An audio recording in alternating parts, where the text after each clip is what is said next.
As I understand, Mr. Prime Minister is happy to take your questions. Yes. Other questions in the audience? As you think about it, maybe I start out.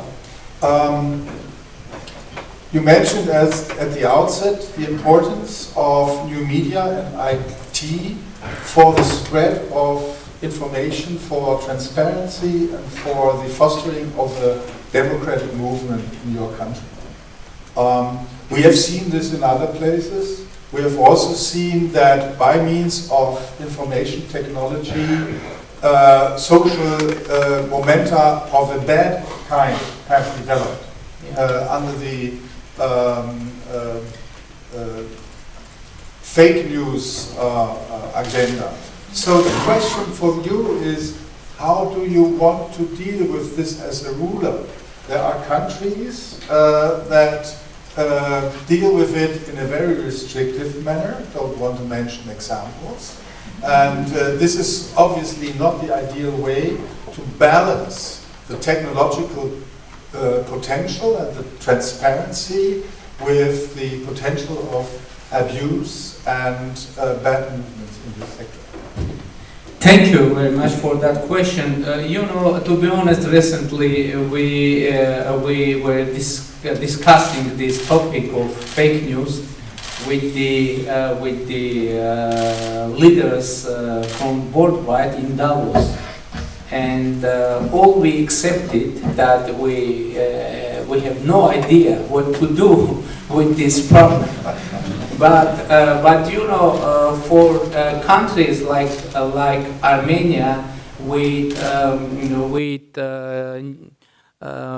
young democracy, I think the protection of right of expression and free speech is more important than to try to protect government from fake news.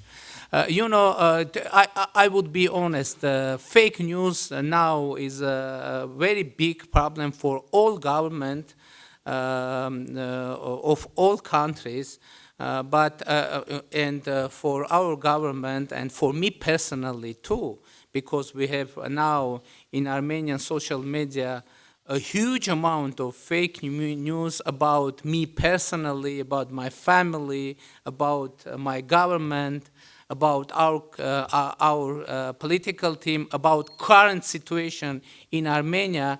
But it would be very wrong temptation for us to try to use our authority to restrict any kind of right of expression in order to prevent our audience from fake news.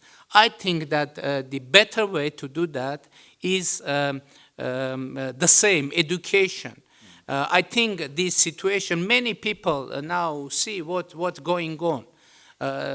I'm not sure what part of people understand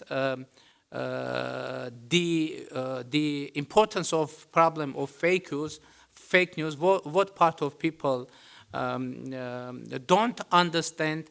But I think in the process, people will gain ability to differentiate fake news from real news, and I think it should be done like that, through the experience, through the education, through the informational education, through technological education, and of course I think researchers will think about the technologies that will protect society from fake news without restricting right of expression and free speech. Thank you. Thank you very much. I'm happy that you say this in this place at a University of Applied Science, because I think we all agree our understanding about the role of research in education or research-based education as such is, of course, that this research leads to new things and maybe discoveries and maybe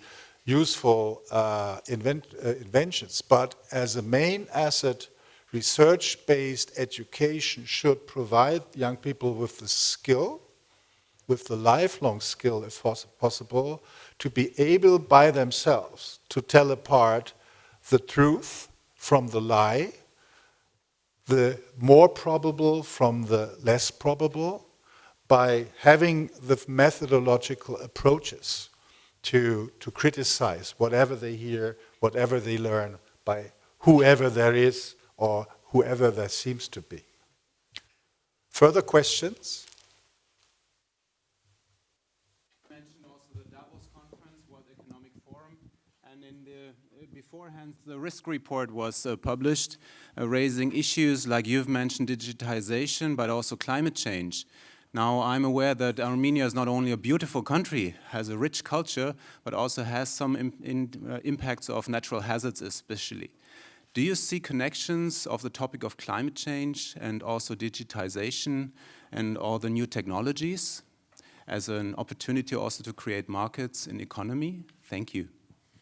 Yes, of course, because, many people perceive new technologies, technologies as enemies for environment and for protection of environment.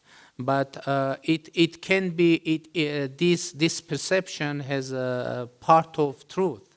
But on the other side, new technologies allow us to solve the environmental issues. And to be honest, thanks to new technologies, now we are aware about the scale of the issue of climate change and environmental issue, etc. In Armenia, to be honest, we have the huge problem of recycling the garbage, and now we are searching for investment on that field because we need to clean up our country because unfortunately we have no recycling technologies in our country implemented.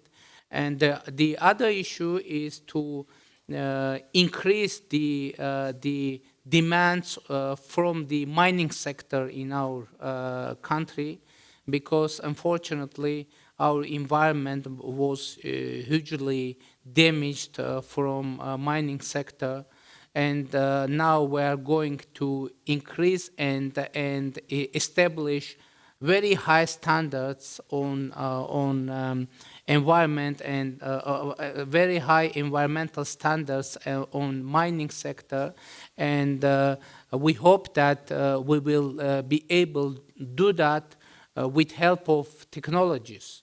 And it's very important not only implement and create and establish standard, but to have control on implementation process, and for that also new technologies would be very useful. Thank you. I think I can allow one more question because that's what the schedule dictates. Yes, please. Wait for the... Everybody had to learn Russian at school. How far spread are Western languages? Excuse me, could you repeat? Yes, of course. I assume that until 30 years ago, everybody had to learn Russian as a first foreign language at school. How far spread are Western languages like English in your country?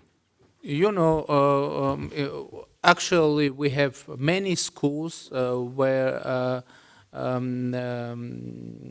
children study Russian, English, French, German.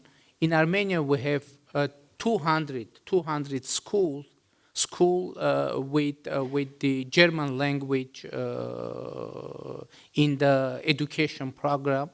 I think that we will have a little more, or no, we have Russian language in all our schools, but we have other languages in all our schools too. I mean, we have 200 schools with German language, maybe more with English, French. We have now some schools with Chinese, with Iranian language, with Georgian language, and it is, you know, it is very important task for New Armenia. I announced that the citizens of contemporary Armenia should know at least 3 foreign languages. And I think it is our strategy to have more and more people with more and more language knowledges. Thank you. I think we could dream of such a situation here in our country. So I'm very unhappy to cut this short, but due to your schedule, Mr. Prime Minister, we have to finish this session. Let us thank you very warm again for this very illuminating speech and for the nice discussion. Thank you very much. Thank you. Thank you very much.